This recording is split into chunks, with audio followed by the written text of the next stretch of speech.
జై శ్రీరామ్ అండి, అందరికీ నమస్కారం. నేను మీ హనుమత్ ప్రసాద్. పోలీసులు కనుక ఇళ్లలోకి వచ్చి ఏదైనా వస్తువులు సీజ్ చేస్తే, అంటే మన కంప్యూటర్లు, ల్యాప్టాప్లు, మొబైల్స్ ఇవి సీజ్ చేస్తుంటారు ఒక్కొక్కసారి సడన్గా వచ్చి. అలా చేయొచ్చా? చేస్తే ఏమన్నా నేరం అవుతుందా? ఎటువంటి సందర్భంలో చేయొచ్చు అనేటువంటి విషయాలని మనం తెలుసుకుందాం. తెలుసుకునే ముందు ఈ వీడియో కనుక మీకు నచ్చితే లైక్ చేయండి, షేర్ చేయండి, సబ్స్క్రైబ్ చేయండి. ఇకపోతే జనరల్గా పోలీసులు కేసు కట్టినంత మటుకు ఇళ్లలోకి వచ్చి సోదాలు చేసేటువంటి అధికారం ఏమీ లేదు. ఒకవేళ అధికారం ఉన్నా ఏ రకంగానూ ల్యాప్టాప్లు కానీ, డెస్క్టాప్లు కానీ, మొబైల్స్ కానీ సీజ్ చేయకూడదు. ఎందుకంటే వారెంట్ లేకుండా, కోర్టు వారెంట్ లేకుండా ఏ రకమైనటువంటి సీజ్ చేయకూడదు. చాలా సందర్భాల్లో వాళ్ళు ఇళ్లలోకి వచ్చినప్పుడు ఆటోమేటిక్గా సీజ్ చేసేస్తుంటారు వితౌట్ వారెంట్. పబ్లిక్ కూడా తెలియదు కాబట్టి పోలీసులకు అన్ని రకాలుగా రైట్ ఉంది అని అనుకుంటూ ఉంటారు. ఒకవేళ అలా సీజ్ చేస్తే కనుక మనకి రాజ్యాంగపరంగా ఏమైనా రక్షణలు ఏమైనా ఉన్నాయని ఆలోచిస్తే రాజ్యాంగపరంగా రక్షణలు ఉన్నాయి.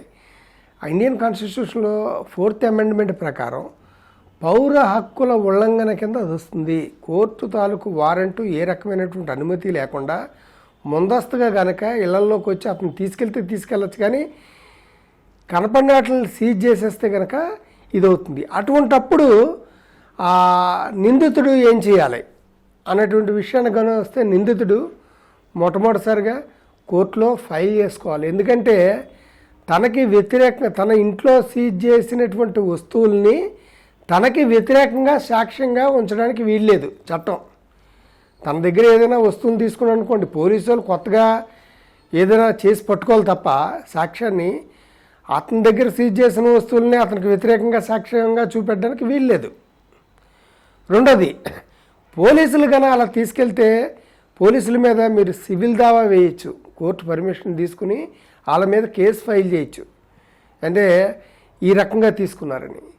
అదేవిధంగా పోలీసు శాఖలో ఉండేటువంటి అంతర్గత విభాగం ఉంటుంది. అంతర్గత విభాగానికి కూడా మీరు దరఖాస్తు చేయొచ్చు, ఈ రకంగా ఇళ్లలోకి వచ్చి మావి సీజ్ చేశారనేటువంటిది.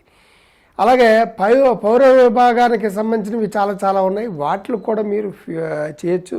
హ్యూమన్ రైట్స్లో కూడా మీరు ఫిర్యాదు చేయొచ్చు.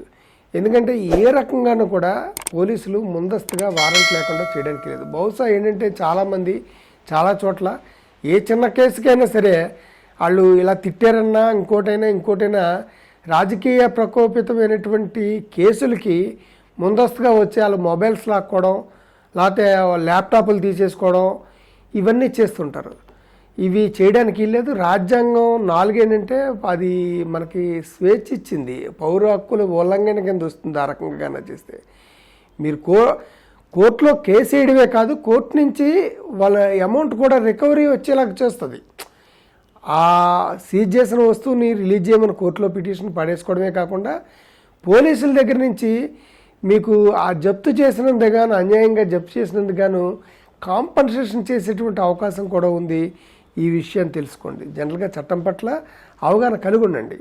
రాజ్యాంగంలో 4వ అమెండ్మెంట్ ప్రకారం ఏంటంటే అది పౌర హక్కుల ఉల్లంఘన కింద వస్తుంది. ముందస్తు అనుమతి లేకుండా పోలీసులు ఏ రకంగా అయినా సరే మనం సీజ్ చేసినట్లయితే కనుక. మరొక వీడియోతో నెక్స్ట్ దాంట్లో. జై శ్రీరామ్.